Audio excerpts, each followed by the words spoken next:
So, I'm in a weird spot with the original Starcraft, specifically the campaign.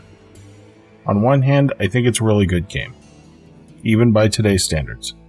I can stand back and I can look at the unit variety, the balance of those units, and the missions, and say, this is still a good game. But almost 2/3 of the way through the game, almost at the end of the Zerg campaign, I almost stopped playing.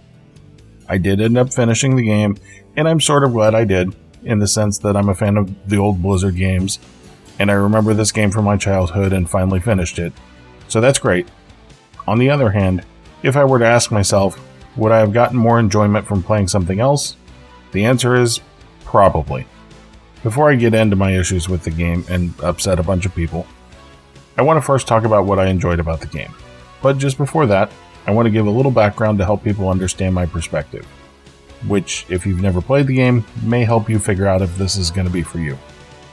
So I had played StarCraft as a kid. I didn't make it far, and it was a burned copy somebody gave me, but I had played StarCraft. At the time, I was a very big Diablo fan, and it wasn't really what I was looking for. When StarCraft 2 released, my wife picked it up for me as a surprise, and I basically couldn't put it down. Played through the campaign over a couple of days, and then immediately started messing with the harder difficulties of the campaign. I absolutely loved it. And a lot of what I love about StarCraft 2, I also love here. I really love the setting. This world is interesting, and while the story doesn't do anything too crazy, I really do enjoy it. I love the unit variety, particularly how different each race feels. Terran are basically your humans that are exactly what you expect. Their units are pretty straightforward and very effective. Zerg are all biological units that can also heal a little bit over time. You create buildings from the flesh of drones that gather resources, and all the while creating nightmarish creatures to smash your enemies. Protoss are the alien race with advanced technology. They're the least straightforward, and their units are the most resource heavy. They also have shields, making them really great for hit and run type tactics. Their later game units require more skill to use than pretty much everything else, and that can be a big pro or con depending on your playstyle. That's probably more description than anyone watching this video really needs, but I wanted to touch on it for anyone new to the series. In short though, this game is great. It's a classic for a reason, and there is no question that it's still fun to play today. Also, the remaster is very well done. Like several remasters, you're able to toggle between the old graphics and the new graphics with the push of a button. Doing so shows just how much work has been done to bring this game forward. It's very well done. It nails the sweet spot of this looks exactly like I remember, until you toggle the graphics and realize how much work was actually done to bring this forward, and yet keep the style the same. So anyway, this remastered version of the game is excellent. But there are some things to consider. Some things that made it difficult for me to finish the game. My first issue, it's slow. Specifically, the gameplay is slow.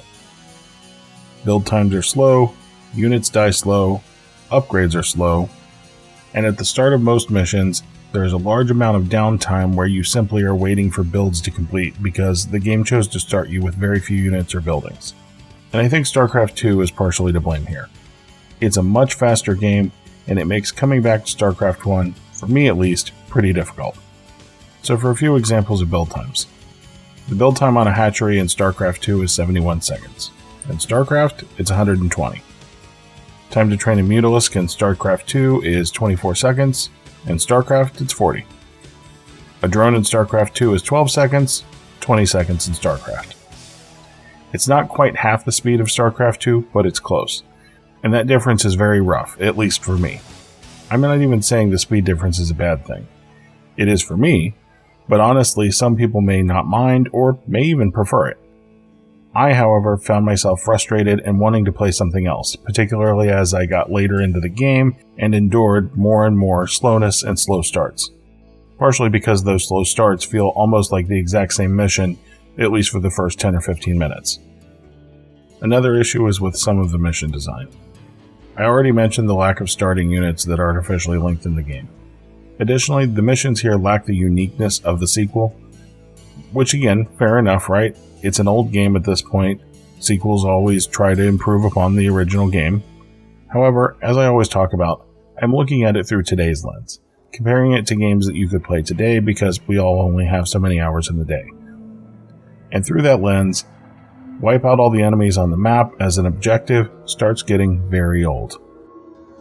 Additionally, several of those missions involve tracking down every unit or structure. The game chooses to spread those out and they will hide. I really did not enjoy scouting the whole map because there was a unit or a building in some corner of the map that I missed.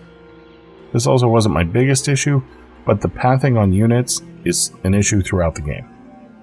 You can expect to be fighting with pathing at least a few times during missions. If you have a unit that wandered into the middle of the group, that unit can only leave if you move the other units out of the way. Sometimes they will have pathing issues when going through things like narrow walkways. The video I have is only a small example, but I regularly had units that start walking back and forth because another unit decided to walk partway through an entrance, proceeded to stop for reasons unknown, and then nothing could get past it. Lastly, if you played Starcraft 2, there are some quality of life changes that make it hard to come back.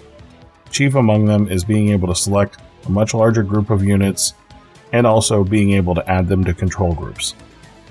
Control groups make it so much easier to manage your units, and I found myself missing this feature consistently.